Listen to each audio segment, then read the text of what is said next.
Hello and welcome back to True Crime Guys podcast. I'm your host, Michael, and you know Andy's sitting across the table from me. I mean, this chair has become so nice and so it's like so well-rounded to me. It's calling me home at this point. You're home, Andy. I feel it. You know, there's no you're place a part like of it. the team now. I clicked my heels together That's a right. couple times outside, and then the next thing I know, I'm here. A place like home. Thinking about getting new chairs, by the way. No, I'm just kidding. Can I take this one home with me? No. We need backups. You know your history with chairs, Andy. Don't need to tell the fans. But guys, thank you for joining us in our weekly episode of True Crime Guys. I must let you know, though, on Patreon, you can hear this episode early, ad-free, with bonus content. That's patreon.com/truecrimeguys. And you can also hear our other show, Strange and Unexplained, there early and ad-free as well.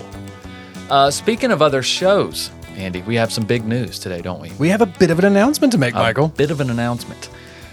We are partnering with another podcast. Cryptic Soup is joining the TCG family. It's hosted by Thina and Kylie. They're going to be helping us out here in TCG Productions, and we're excited to have them, honestly. We've had a little bit of a back and forth with them for a little while now, and it's been exciting to see how enthusiastic and excited they are to help with this and to be a part of it, and to see the same thing back for us to be like, yeah, we want to be a part of something like this. Absolutely, I like what they're doing. I like their consistency. I like their passion for the podcast, for true crime, and I think they're perfect for TCG Productions because we need help in so many areas that Thina and Kylie are very talented in. Mm-hmm. So super excited to have them joining the team. New episodes of Cryptic Soup come out on Wednesdays, guys. So make sure you check those out wherever you listen to podcasts. All right.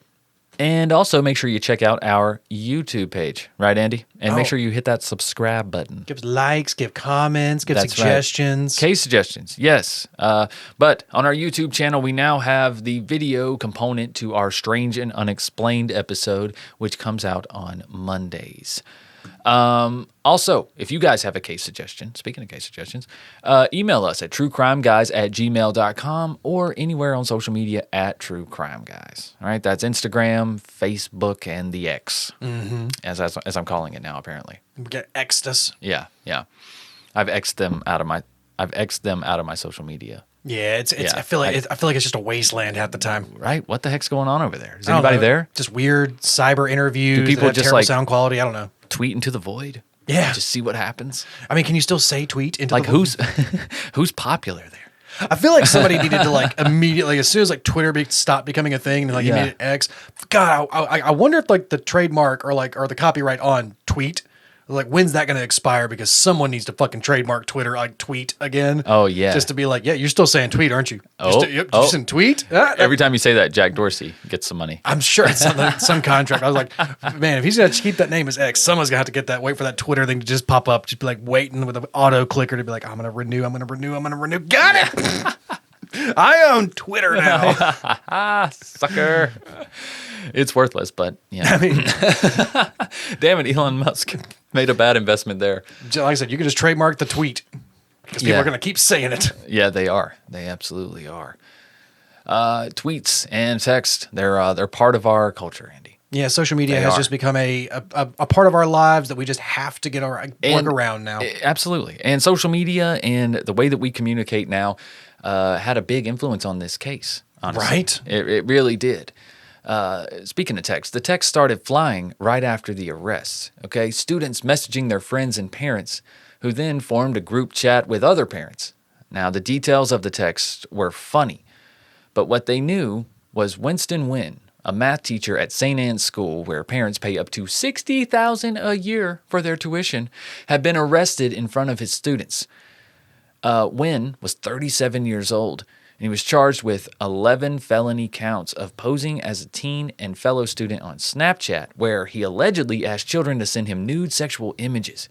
Oof. Now, had this been Nguyen's first felony, the reaction from parents might have been more shock than blind outrage. But Nguyen had a long history of deception. He'd conned roommates, friends, and even his own family. So how did the school that claims to be unabashedly committed to excellence welcome a con man into the classroom? Andy? That's what I want to know. I mean, can we see his resume? I don't know what are we looking at. It's all here? bullshit, but you can. Exactly. I mean, fake it till you make it. Oh, I he mean, fakes it, buddy. I mean, I guess you go in there. You can. This guy must have been a hell of a salesman. Apparently, if you can convince a school that is excellent that you are not an absolute monster. It sounds crazy and it sounds far fetched, but it was just a perfect storm, Andy. We'll get into it. I believe it. I believe it. All right, let's roll that intro.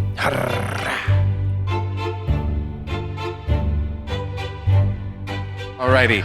Winston Nguyen is a health aide from New York, also a delegate at the Democratic National Convention in what year? 2008. And what happened? I got there late at night, and I had not booked a room. I was going to meet up with some friends and, try to split a room with someone. But it was very late. No one was there. So I decided that I saw a skirted table that was set up for registration the next day. And I figured I would probably fit under this. So I took my bag as a little pillow, and I slept under the skirted table. And I woke up bright and early. I was first in line. Good for you. I'm gonna get out, take it all, and meet afterwards. Fuck 'em.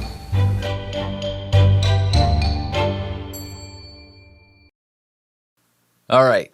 So Winston Nguyen was raised by parents from Vietnam, and he grew up in Texas, and his parents worked very hard to send him to a private high school outside of Houston. And their hard work paid off. He actually got into Columbia University in 2005, and he moved to Columbia to start his Ivy League career. Okay, Columbia. Yeah, hell of a start, man. His parents worked hard for him to ruin it all. Didn't go to Harvard, but okay. Whatever. It's no Cornell. It's not Yale, whatever. But it wasn't long before his studies were affected by his mental health issues. Nguyen took 2 years off from school and started kind of bouncing around from different places, like from Mexico, where, according to his Facebook page, he taught children about quote-unquote sexual responsibility. Oh, okay. What are your credentials for teaching You this? remember I guess? those? You remember your sexual responsibility teacher, Andy? Oh, yes, I do. I remember that very vividly. Wait, what? I think it was my parents. Yeah. But then he spent time in Oregon, where he worked on Hillary Clinton's presidential campaign, allegedly. Then he had a part-time job as an administrative assistant at Summerbridge, an educational program based in the town school on the Upper East Side. Town School, I guess, is the name of the very prestigious school. Oh, the town school. The yes. town school. You know, Andy, You go to the town school? the town school on the Upper East Side. It sounds like it's very old school, like very colonial. Yeah, this whole case is very bougie. Very much so. Yeah. In 2009, when Nguyen returned to Columbia University, he seemed to be a changed man, after his 2 years off. But he had embedded himself in a new group of younger friends, mostly freshmen. But they kind of liked him. They just, and he's upperclassman, right? Technically, he can even buy though him he beer. took a couple years off. Yeah. He can buy him beer. All the freshmen love the 24-year-old who wants to hang out with them. He can buy him lots of stuff. Yeah, that's what I'm saying. All the freshmen love the 24-year-old who's being like, yeah, I'll buy whatever you want. Can I come Exactly. hang out at your dorm? Exactly. They thought he was magnetic and eccentric. For instance, he sometimes went a little over the top, like when he created a jungle room in his apartment for his 2 pet rabbits, chinchillas, and 3 cats. I mean, that's a bit eccentric, but also not outlandish for some college campuses. No, Yeah. not at all. Now, in 2013, Nguyen posed in cap and gown with his father and sister outside of Columbia University. After graduation, he picked up work as a part-time homemaid to Bernard Stoll, who was approaching 90 years old. He had recently lost his sight and needed someone to help him and his wife, Flo, around their Upper East Side apartment.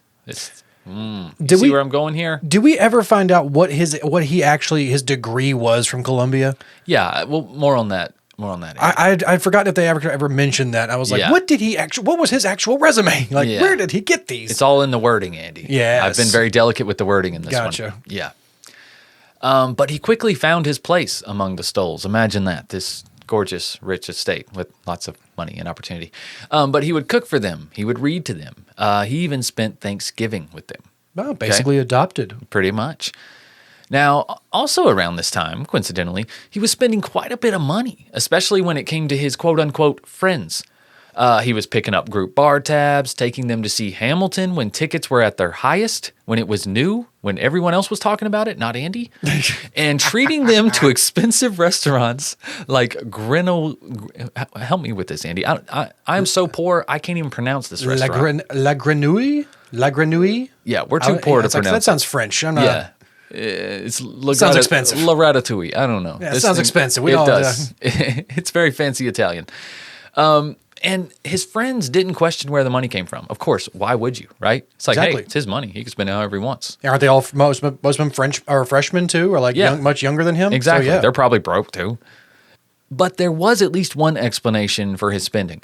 In July 2014, he was on Jeopardy, Andy, and he actually won $10,067. I mean, that's nothing to bat an eye at. No, it's nothing. I don't know how many nights out on the town with multiple friends this would fund. Yeah, in New York too. Yeah. I'm guessing. Yeah, you're not spending $10,000 is not lasting you a long time. Well, he's in New back York. he's back at Columbia University in New York. Yes. Yeah, so it's like I said, that's not like a salary. That's literally like a good bonus you got. That's gonna, you maybe gonna catch up on some bills or catch up on some. Yeah, $10,000 not lasting you a long time in New York City. No, not even in 2014. No, still. God, that was 10 years ago. Jeez, I know. $10,000 is like rent for some apartments in New York City. Seriously. Now, during his Jeopardy appearance, he told Alex Trebek of his passion for ballet, namely that he collected signed ballet shoes.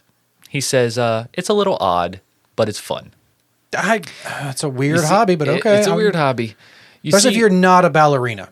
He is not. He's just a big fan of that's ballerinas. that's when it becomes a bit of an odd hobby. When you're not a ballerina and you collect ballet shoes. Oh, it was more than a hobby. He was part of the young patron circle of the New York City Ballet, Andy. Oh. He donated thousands of dollars over the course of 5 years, probably just so he could occasionally slip backstage at the Lincoln Center. That's where they held the ballets. Ooh, fancy. Yeah. He attended performances, poker fundraisers, and galas around the city, usually in a tuxedo and a colorful bow tie. He loved his bow ties. Loved those bow ties, bud. Eccentric again. Very eccentric. Nguyen befriended numerous ballet dancers, most of them female. When the sister of one of his friends was getting married, he joined the bachelorette party in Florida, where he posed wearing Mickey Mouse ears and a pink checkered bow tie. Don't forget about the bow tie. And he told his friends later that he paid for the trip. That's an easy way to get invited to the bachelorette party. Yes. If you volunteer to pay for the whole That's bachelorette what party. I was thinking. That had to have been awkward. That's a bit of a red flag, but okay. Yeah. Okay. Yeah. Absolutely.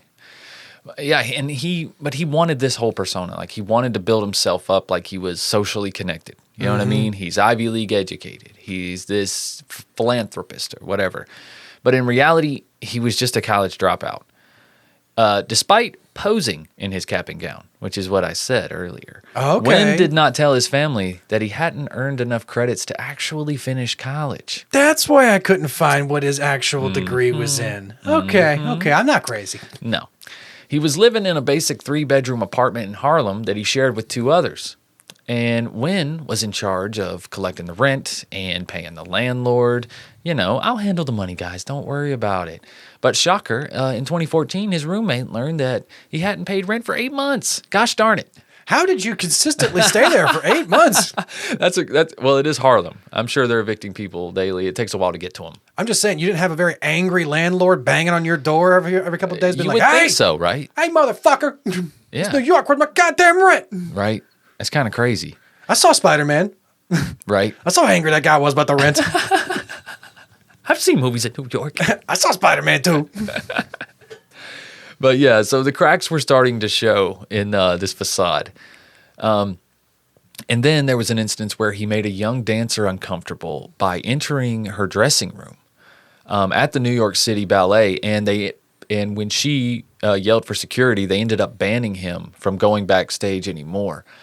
I guess there goes their donation money, right, Andy? So you can't go backstage unless you own the pageant. Well, remember, that's the trick. You gotta own the pageant for you to be able to be a creep who sneaks backstage. Right. Yeah, exactly. But here's the funny thing. A spokesperson for the ballet said that backstage areas are not even open to general public. And they said that they did need to remind Mr. Nguyen several times. Oh, so he had this been rule. caught several times Yes, backstage? Yes. Not in dressing rooms, but backstage when he wasn't supposed to be. Put a fucking bell on this guy. Yeah. Now, his focus on younger women began to worry some of his friends. Here's a quote from him. It says, "It was like he always had a younger set of friends. It was always unusual to us, and I think at one point we told him, be careful, because we felt like a line was being crossed," end quote. God, if you feel like a line is If your being friends crossed- tell you that, dude, and it's your own, like, you got to think about that for a sec. Yeah, it's just that's one of those things. Like I remember a great comedian talking about that with just like men having those conversations with one another. It's like if you feel like one of your guy friends is crossing a line, like repeatedly, he's probably crossing a line repeatedly, and you need to fucking have a conversation. Exactly. But in May of 2017, he crossed a major line, and he was arrested at the Stoll's home, where he was still working, obviously. They found out that Nguyen had funded their nights out by stealing from the Stolls, opening multiple lines of credit in their names, and withdrawing cash from their checking accounts regularly. To cover up the theft, he had forged 8 bank statements, and at one point he created an email account posing as the Stolls' son to deal with the couple's condo when they were late paying maintenance fees. And when the Stolls' daughter-in-law noticed the discrepancies, she immediately called the police. Nguyen had stolen $335,000 from them. God, that's just so despicable too. To take advantage of an elderly couple like that who's hired you to come take care of them, Right, and probably paying you well. Yes, and you just take advantage of them instead. Yeah. God, it's just so despicable. That is. 3 months later, Nguyen was indicted on theft and fraud charges and for, quote, endangering the welfare of an incompetent or physically disabled person. Very specific charge. Former friends say he lashed out afterward, accusing them of pressuring him to spend money and therefore steal, of course. One of his friends said, he said that he felt like he couldn't live up to the expectations class-wise. He twisted the story.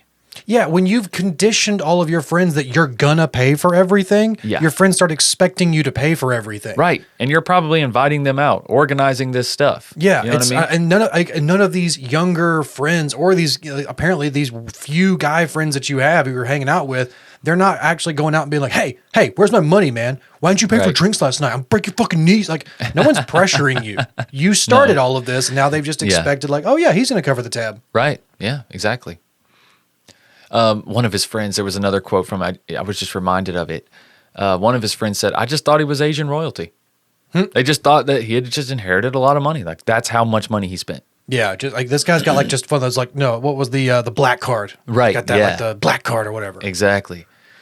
In 2018, Nguyen agreed to a plea deal that included 6 months in prison and forfeiture of items he had bought with the Stolls' money. This is great, including 3 Disney autograph books, 14 gold-colored goblets, a bag of Harry Potter coins, and multiple sets of suspenders and bow ties. Of course, Andy, he had the set of bow ties. He had every fucking bow tie. This guy is like the creepiest children's talk show host that I can think of. Like just the collection of shit that he bought too. Just Disney autograph books. What were they full of autographs, or were those the autograph books that you go to Disney and get signed by the princesses and stuff? Like, yeah. Did you just buy like blank autograph books? What the fuck, dude? I don't even know. I don't even know what that is. I was going to ask you. Just buy a Disney ticket. Just go to Disney. You got fucking $300. You stole $300,000.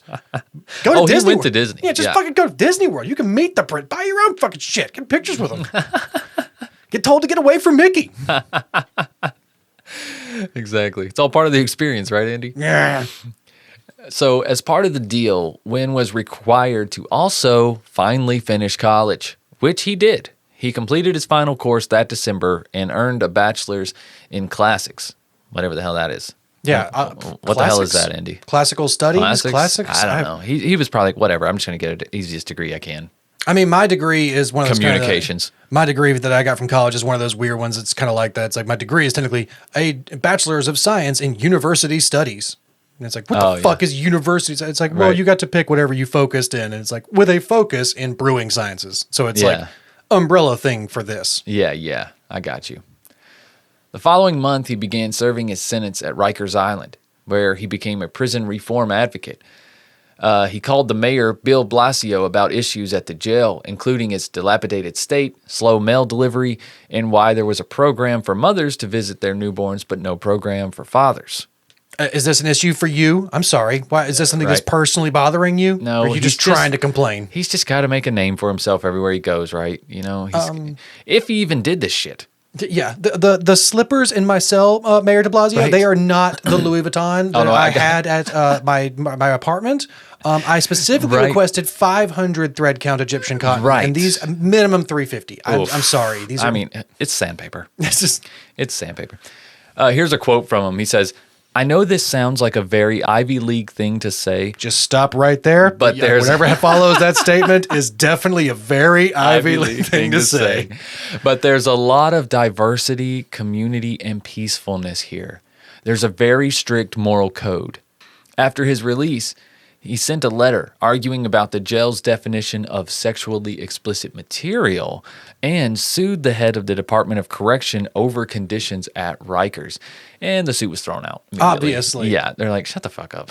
That quote just made me think of literally something Andy Bernard from The Office would have said. Yeah. Like if he had to go to prison for a day, like he was like doing something, he's just like, you know, and this may sound like a very Cornell thing to say because I went to Cornell. But how much yacht time do we get? But there's a lot of community and peacefulness, and there's a strict moral code in here. It's a Yeah, it reminds me of Cornell, which I attended. yeah, it's just like it's a very God. Like I said, whatever about to follow this statement is definitely a very Ivy League thing to say. Yeah, yeah. But he was a reformed man now, Andy, okay? Now out of prison. Nguyen started building a different persona and somehow landed a full-time job at St. Anne's, which was a school that attracted Hollywood actors and directors and intellectuals, basically the very wealthy. Yeah, one of those Yeah. very prestigious kind of prep boarding school, not boarding school, but like, you know, very prestigious private schools in New York. Exactly. The school itself was a status symbol, one that well-connected New Yorkers would obviously recognize. And the way the school operated kind of worked to Nguyen's advantage, in the sense that parents were often kept in the dark as a condition of their children's, exclusive education, which allowed him unique access to their kids. In hindsight, A lot of the children here, parents are also very busy parents. They're very Absolutely. they're high ranking officials. They're actors. yeah, So they're they not- pay $60,000 a year for you to turn their child into someone. Yeah, your parents They're probably like, aren't home that Make often. my child successful. I'll pick them up at 18. Yeah, just make Yeah. make this good. Okay. Exactly, exactly. Like schools across the country in 2020, St. Anne's was adjusting to remote learning. That year, the school sought to hire a special assistant for COVID-related projects, and Nguyen had a connection through his old boss from Summerbridge, Maureen Youssef Morales, who had recently started as the head of the upper school, overseeing grades 6 through 8. Now, after an interview and background check, he was hired by Vince Tompkins, who was the head of the school at the time, and Melissa Cantor, she was the dean of faculty. Did he must have altered some of his background check or something? Because I feel like this school would not hire a convicted felon who's served wouldn't time. Like, think. this feels like one of those things where it's like, this might not be a position we hire a felon for, Oh, a teacher? at St. Anne's. I'm just Yeah. saying. Well, they We're do not- things different. We're not at St. hiring prison Anne's. Mike. I'm just saying, man. They do things different, okay? This isn't Waffle House. I'm And just listen saying. here, Andy, because the very next school year, Nguyen added math teacher to his job title, buddy. Jesus Christ. Just like that. It may have helped that he lied, A lot. stretching his resume to include schools that members of St. Anne's community would actually recognize. Nguyen's professional experience listed on the school's directory claimed he'd worked as a diversity consultant for Columbia University, East Harlem Scholars Academy, and the town school. Remember the town school? Exactly. The town Yeah, school. The town school. A representative for East Harlem Scholars said that there was no record of Nguyen ever having worked there, and the town school said that he never worked as a diversity consultant. And his number one reference, Youssef Morales, was not aware that Nguyen was misrepresenting his work experience to St. Anne's, according to her lawyer. I mean, as much as this guy lies, there's a pretty high probability that this woman actually did not know that he I had agree. just completely sold this fake I personality. to agree. her. I'm not blaming her at all. And she's not even in charge at this time. You still have the Yeah, she's head, just the a head of the reference. school and the dean who made this final decision. Yeah, she's just like I said. She's a reference at this point. Exactly. So St. Anne's hiring philosophy opened doors to Nguyen that he probably wouldn't have found at literally any other school, ironically. Yeah. this would only work in this type of prestigious school because the school has a reputation for catering to gifted students, and it adopts more of a college model where experts lead classrooms, such as scholars, researchers, mathematicians, musicians, working artists, and writers, right? It's like, why have someone with a degree teach it when you could have, like, why have someone teach fine arts when you could have a painter? Yeah. That's been a working artist for a long time. Or why not have a writer teach English? Mm-hmm. You know what I'm saying? Well, there always comes the old adage of like those who can do and those who can't teach. Yeah. So it's like, but those who can teach too. Eventually, yeah, most of the time, absolutely. They just don't want to. Yeah. Because they're doing it. Yeah.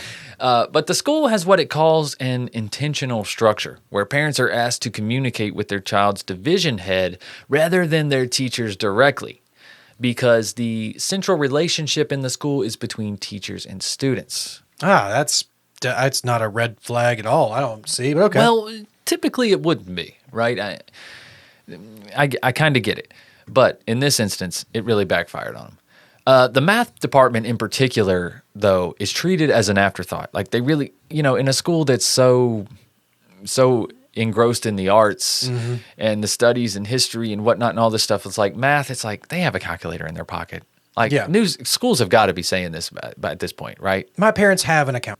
But basically what I'm saying is the math department was treated as an afterthought. They didn't really care who taught it, as long as they were somewhat qualified and preferably Asian. I think that helped. I think I feel like he probably played that card of being did. Look, my parents are from Vietnam. He's a chameleon. I went to Columbia. I'm very prestigious. Yeah.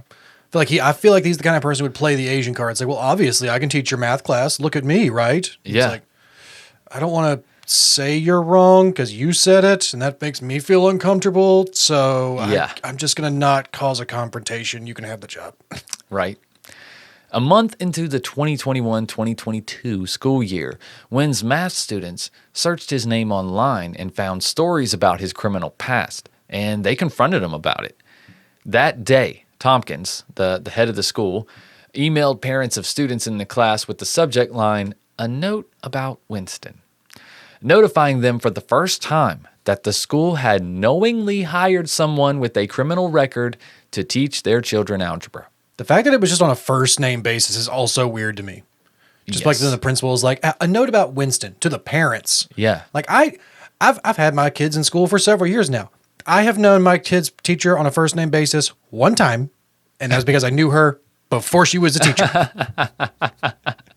Right. It's like I've never known my kids' teachers on a first name basis. If the principal was like, "Hey, a note about Cheryl," This is a different school, dude. It's a different school. The fuck is Cheryl? It's an internal email. I don't know what It's just, they're all about identity. They're very liberal school. This is just how they operate. He told parents that Nguyen had proactively disclosed his past conviction for what the school called financial crime during the hiring process, and that the school had conducted a standard background check, during which it seemingly did not find out that he had lied about part of his work history. So they just kind of like. Well, the background check over. was more of criminal background check, I would think. I like how he basically just justified it with like, well, it was white collar crime. You guys know, how like sometimes you say you made this much money, but you guys know we made this much money, but right? Yeah. Here's a quote from Tompkins, the head of the school. He said, "We considered the nature of the situation carefully at the time, discussed it at length with Winston, spoke to individuals who provided strong references, and ultimately made the decision to proceed with hiring him as an administrator.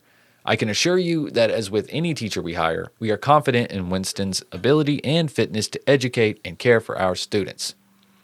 And then he added that Yusef Morales and the 8th grade dean had met with Nguyen's students and would support the students and Winston in moving forward together and ensuring that the classroom remains a place of trust centered around learning. God, yeah, because this guy's whole shtick is trust. Yeah. Right. Okay. Lots of trust. And then the school reiterated that it had always hired non-traditional candidates. But what made Nguyen different is that not only was he a non-traditional candidate, he also was not an expert in the subject he was teaching. Here's a quote from a parent. They said, "Yes, there are a lot of teachers with non-traditional backgrounds, but historically they have been people who were actually experts." Yeah. The parents said, "Since COVID, the qualifications have become much sketchier." It very much seems like the football coach teaching geometry or something like that, Yeah. being like, "Do you actually know numbers?" It's like, "Yeah, 42, 00, Omaha. hike. Look at the angles. Just look at the." You say you want to take this number, you want him to go ahead and hit the outside. Carry right up in here. He's going to park it right up on top of this number. And you see this route, this curvature right here. Now this is a concave line right here. Look at the graph right here. This is convex. If it cuts back across the top, that's right. a convex turn. Are you guys getting this? Are you guys getting?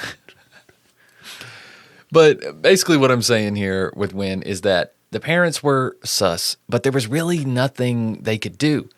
They just had to move on because all these parents were very hesitant to rock the boat because they could jeopardize their child's standing with the school. Mm-hmm. You know what I'm saying? If their child gets kicked out of this school, they're thinking, well, they're never going to Ivy League. Yeah. It's this is a very important school to go to. Yes. And in a system without grades, the parents claimed that the reviews by teachers and administrators have extraordinary power over their child's academic future. Right? Because they need these recommendations from these teachers because they don't have grades. Yeah. So if these teachers and this faculty don't like the student just because of what the parent's doing, they could really ruin their future. St. Anne's is playing the long game, dude. Yeah. Yeah. There's a lot of personal beefs in these things too. It's like, Yeah. oh, you want your kid to go here? Well, did you? I remember you did not attend that fundraiser I was hosting. You know, I actually think we just gave the last spot away to Senator O'Brien's son. Exactly. So, sorry. Yeah.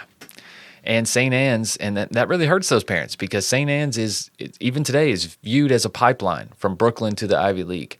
Mm-hmm. And they're a pretty powerful school. I mean, I think that's why there ain't shit about this case out there. Yeah, you're not wrong. There's about really that. not. Yeah, It's and like kinda I crazy. said, the fact that the fact that the school kind of just glossed over with being basically white collar crime. They're like, it was financial crime. It's nothing that your parents need to worry about. You know, Yeah. it's he just fudged some numbers here and there. It's nothing to worry about. He's not a danger. You know, it really helped smooth things over because Nguyen knew how to spin his story, like into one of remorse and redemption. You know what I mean? Like someone who's getting a second chance. Yeah, he's a con man. Yeah, he is. And so he spins it like, yes, I made a mistake, but I want to teach your kids. I want to make something greater out of myself. So they don't make the Give same me a mistakes second I chance. did. Exactly.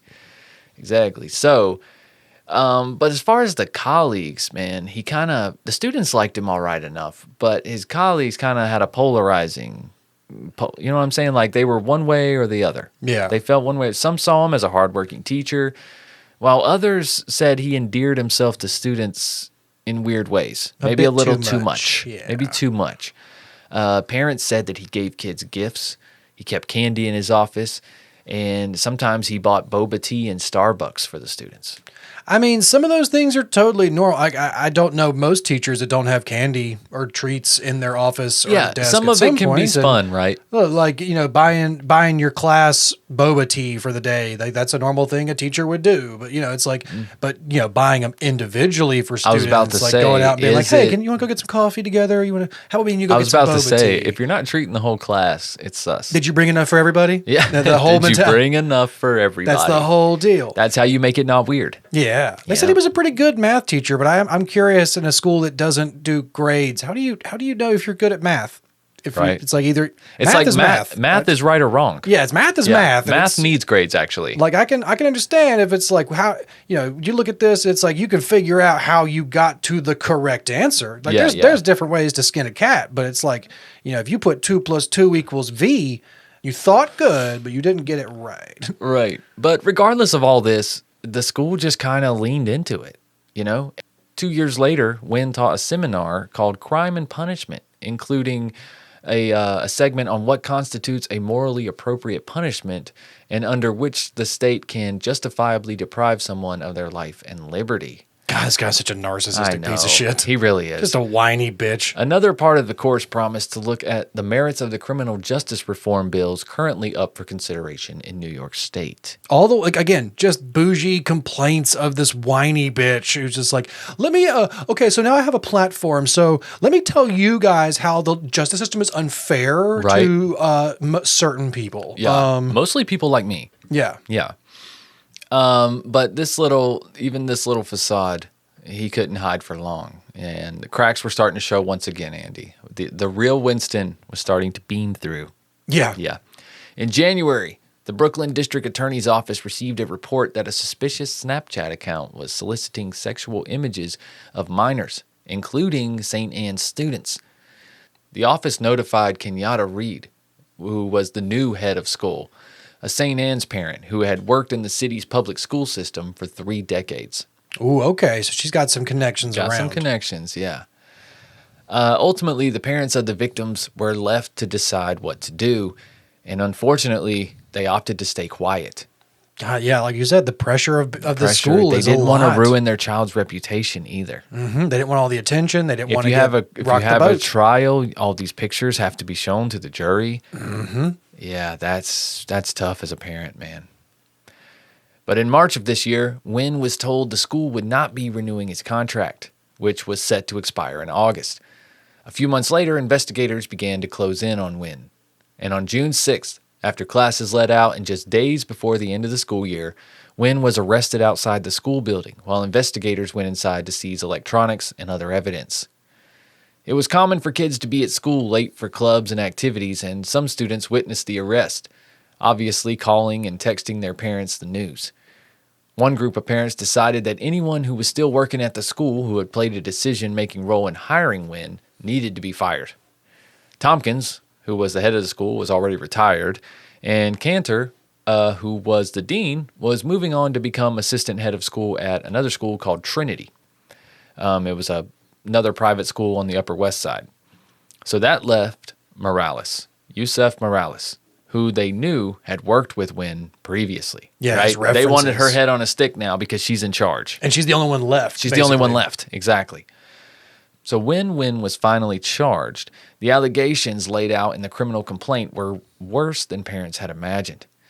Using Snapchat handles like Hunter Christoph and Haircut Bongos, Nguyen allegedly operated a child sex abuse ring that victimized 5 girls and 1 boy, ages 13 to 15.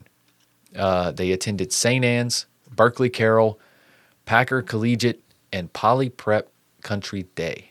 So multiple schools. Yeah, this guy was not just targeting students in his own school. No, he was he was literally a monster around town. Absolutely. So the narrative begins in May of 2022, 7 months after St. Anne's parents had expressed concern about Nguyen teaching. Posing as a fellow student, Nguyen started a sexually explicit chat with a student that went on for a year and a half. So, dude, this went back all the way back to May of 2022. He was doing this. This is insane. At some point, the text included asking the student to send him explicit images, and another student was sent a sexually explicit video. And this continued up until the week of Nguyen's arrest, when he offered to pay one victim for a video of them, quote, engaged in sexual performance. Yeah, End this quote. guy was literally a monster who had found a place for him to blend in and hide, and Yep. hopefully he had found this little hunting ground. Absolutely. We see things like this so much in the world of true crime and stuff. of You these do, people but who, just usually not in this prestigious of a school. No, That's what this case was so interesting to me. to find their way into a very expensive, prestigious, high class, exclusive school and be able to operate like this with like seemingly no repercussions and no one ever like double checking. Yeah, I know. It's crazy. So now people were having to pay the toll for this. In a school letter, it was announced that Yusef Morales would not be returning for the upcoming school year. And while that decision may have satisfied her haters, others were pretty upset about it. Quote, my reaction is that Mo is being used as a scapegoat in this situation, said one faculty member, who added, some fellow employees are very upset and angry at how all of this has gone down. One parent said, I think it's the vanity that made St. Anne's so hospitable to this kind of hire, that gifted and talented bullshit. And we only select the best kids. And the idea that in this special culture, we don't have to go through the typical hiring processes because we hire gurus, we hire philosophers, whatever. It could all send a parent who believes in a progressive education running to the Upper East Side. Oh, watch out now. They leaving. But yeah, it does. It very much does. It offers itself to this like, yeah, we don't abide by the same rules. We do things our own way here, and we do things Yeah. better. And it's cost so much money. So Yeah. obviously we do it better because look how expensive it is. Exactly. And look at this, like you said, the direct pipeline to the Ivy League. It's like, Yeah. well, look at this long resume of successful students we've had of doing it this way. Exactly. They feel like they could kind of skip some steps. It was And it how was do a you- perfect storm, man. At 2020, they needed teachers, they needed people who were there, and then they also at St. Anne's, they have a diversity quota. You know what I'm saying? So his Vietnamese background helped him there. There was just, and I think they were just quick to overlook it because he looked so trustworthy. He fit the bill. Ivy League education, of course, he can teach, middle school algebra. Yeah. It's like, come on. And I feel like So- so many of these like the places like this, and in colleges sometimes it's not so much about your actual resume. It's kind of like about who you know and how you can sell yourself in this interview and kind of fake it till you make it, like we talked about. But literally being like, oh yeah, I'm a connoisseur of this. I know so much. I am an expert on this subject. Like you just trust me. I've Right. read so many books on this subject, and I've been to so many shows, and it's just the kind of mentality of being like, well, this guy sounds like he knows what he's talking about, and he certainly taught me a thing or two, so he must be good. Yeah. And there needs to be some checks and balances. The fact that a public school in Charlotte or somewhere like a public school in Georgia would not hire a convicted felon right out of Rikers Island doesn't matter. Like, oh, is financial crimes? Cool. Right. Sorry, I'm just saying. Like, we have rules. We have some background checks in place for Yeah. a reason, and that little stint is kind of one of our red flags. Just saying. Yep. Absolutely. It should have been, especially for a school where parents pay so much, man. $60,000 a year. Yeah. That's insane. But that's all we know right now. Like I said, this case is very new. Winston was just arrested in July of this year, 2024, and has not had a court date yet. So We will be following I up will on be this. following up absolutely, on this. but- Yes, absolutely. I'm curious to see what he's going to get. He's going back to prison. He's going to go back to doing some prison reform, Andy. The more stuff they got, when the more electronics they seize, and the more like actual proof Oh they my have, it's gosh. gonna be hard to talk your way out of this stuff. And I know it's he innocent until was doing proven it for guilty. 2 years. They're going to find so much. It started in May in 2022. A solid 2 years of Like I said. preying on these kids. I know it's innocent until proven guilty, and he's not been officially, found guilty of these crimes. But the fact that there's so much evidence already, and Man. the fact that this information is already available is just Yeah. it's damning. It It's not is. something that's like, oh, it's speculated that they may find. It's like, no, they already seized a bunch of shit. These are the facts that we already know. And it's alarming and it's interesting. It's unbelievable in a lot of ways. But when you consider all the facts, you consider 2020, COVID, all of this stuff going on, it was just a perfect environment. People were distracted by so many other things that this freaking predator slid through the cracks. So many things did during that time, and Yeah. we're still seeing the ramifications of them. Absolutely. Absolutely. But if you don't want ramifications of body odor, you should try some Oh My Gaia. You won't have any kind of consequences from that. No. Just positive consequences. That's right. Just smelling great. Because Oh My Gaia is an innovative, all-natural deodorant, fragrance, and beard oil company specializing in paraben and aluminum-free products. And their innovative line of deodorants inhibit the growth of odor-causing bacteria while maintaining effectiveness. And there's tons of scents to choose from at Oh My Gaia. We have our very own scent called True Crime Pine. There's lots of others like Barbershop, Sailor, Sweet Pea, Pear, coconut, Egyptian musk, lemongrass, lavender. They really run the gamut. I'm serious. And because you're True Crime Guys listeners, you can use the code word CREEPER for 15% off. CREEPER. 15% off right there. Boom. That's all you got to do. Hit those little keys. Discount. Boom. 15% off.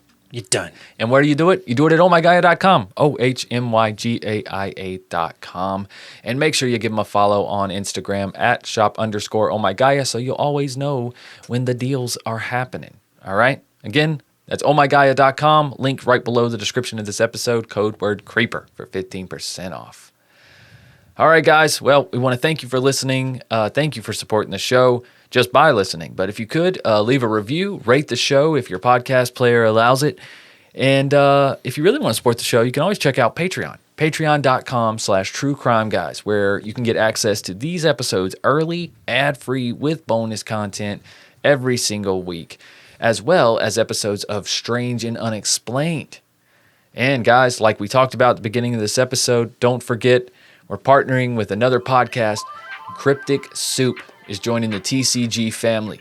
Cryptic Soup. So make sure you go give them a listen. Thina and Kylie will love to talking to your ear holes.